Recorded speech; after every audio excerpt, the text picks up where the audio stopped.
Hi hello నమస్తే welcome to social post. Harsha Sai and rape case పెట్టింది. అంటే పెళ్లి చేసుకుంటానని నన్ను వాడుకున్నాడు, నా దగ్గర 2 కోట్లు తీసుకున్నాడు, నన్ను ఇప్పుడు మోసం చేసిండు అని వాళ్ళ అయ్య మీద హర్ష సాయి మీద కేసు పెట్టింది.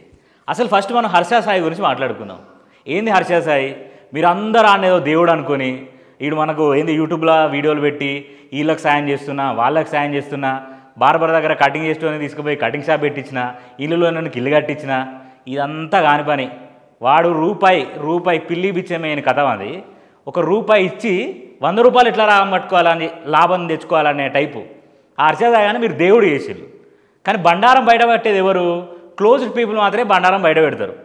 ఇప్పుడు మనకు అనిపిస్తుంది, ఇప్పుడు జానీ మాస్టర్ కేసులో కూడా ఒక అమ్మాయి వచ్చి బయటకు వచ్చి జానీ మాస్టర్ మీద ఎలిగేషన్ చేసింది, అంతకుముందు ఇంకో అమ్మాయి వచ్చి ఇట్లా ఆడవాళ్ళందరూ ఒక ప్లానింగ్ వచ్చి ఎలిగేషన్ చేస్తున్నారని మీరు అనుకుంటారు. కానీ మనోడికున్న పైత్యం ఏంటంటే అవునండి ఇట్లా మాట్లాడి ఆడియన్స్ దృష్టిలో వీడేదో పాజిటివ్ వైబ్ క్రియేట్ చేస్తుండు, ఎప్పుడూ నవ్వుకుంటుంటాడు, నవ్వుల్ని వంచుతాడని మీరు అనుకుంటారు. కానీ మనుషులను కూడా ముంచుతాడు. అట్లా చాలామందిని ముంచినోడు ఉన్నాడు. క్లాన్లో ఇప్పుడు ఒక ఎన్జిఓలో పనిచేస్తున్నావు నువ్వు, హర్ష సాయి నువ్వు పేరు పెట్టుకొని ఒక యూట్యూబ్ ఛానల్ పెట్టుకున్నప్పుడు నీ కింద పనిచేసే 4 మొహాలు కనబడితే తప్పేంది? నువ్వేం దొంగతనం చేస్తలేవు కదా, లంగతనం చేస్తలేవు కదా. నువ్వు చేసేది మంచి పని. నువ్వు చేసే మంచి పనిలో 4 కనబడాలనుకోవాలి. కానీ నీ మొహమే కనబడి వాళ్ళు మాస్కులు వేసుకోవాలనుకోవడం ఎంత శాడిస్టిక్ థాట్స్ అవి.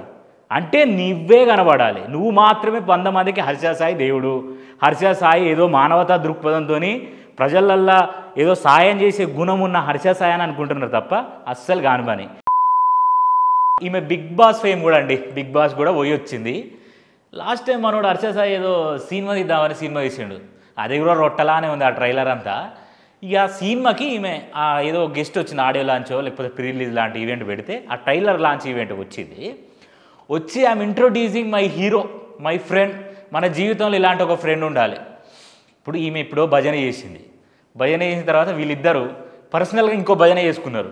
ఆ భజన చేసుకున్న తర్వాత ఏదో జరిగి పెళ్లి చేసుకుందాం అనుకుంటే ఈయన మోసం చేసిండు.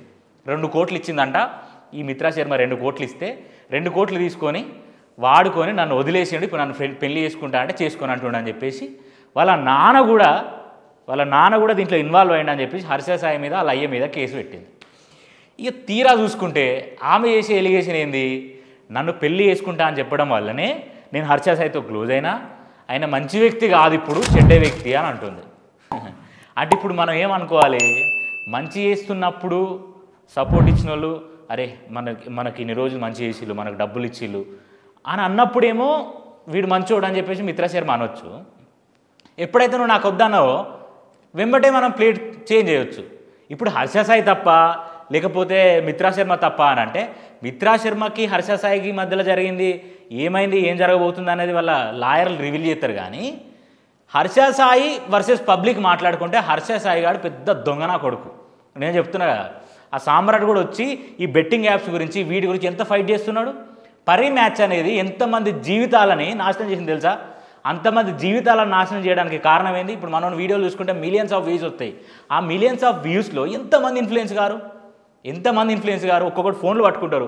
మినిట్స్ ఆఫ్ టైం ఇట్లా ఓపెన్ చేసినట్టే లింక్లో పోయినామా, లాగిన్ అయినామా, డబ్బులు పెట్టినామా, పోగొట్టుకున్నామా. అంటే ఇప్పుడు హర్ష సాయి మంచోడు, పాజిటివ్గా చెప్తాడు, హర్ష సాయి అన్న మన జీవితాలను నాశనం చేయడానికి చెప్పాడు అని నిన్ను నమ్మి ఇన్ఫ్లుయెన్స్ అయ్యి మోసపోయిన వాళ్ళు 100 మంది ఉన్నారు. వాళ్ళందరూ ఆధారం లేక సూసైడ్ చేసుకుని ఉన్నారు. ప్రజల జీవితాలతోనే ఆడుకుంటూ బెట్టింగ్ యాప్స్ ప్రమోట్ చేసి సాయం చేస్తున్నా అని చెప్పేసి యూట్యూబ్ ద్వారా డబ్బులు దొబ్బుతావు. అసలు నువ్వు ఎట్టెట్లా రోల్ మోడలు, నువ్వు ఎట్టెట్లా యూట్యూబరు? నీలాంటోడు జైల్లో ఉండాలి, లేకపోతే దొంగ బాబా లెక్క ఏషమని వేసుకొని బాబాలాగా కూర్చొని ప్రవచనాలు చెప్పుకుంటూ ఉండాలి.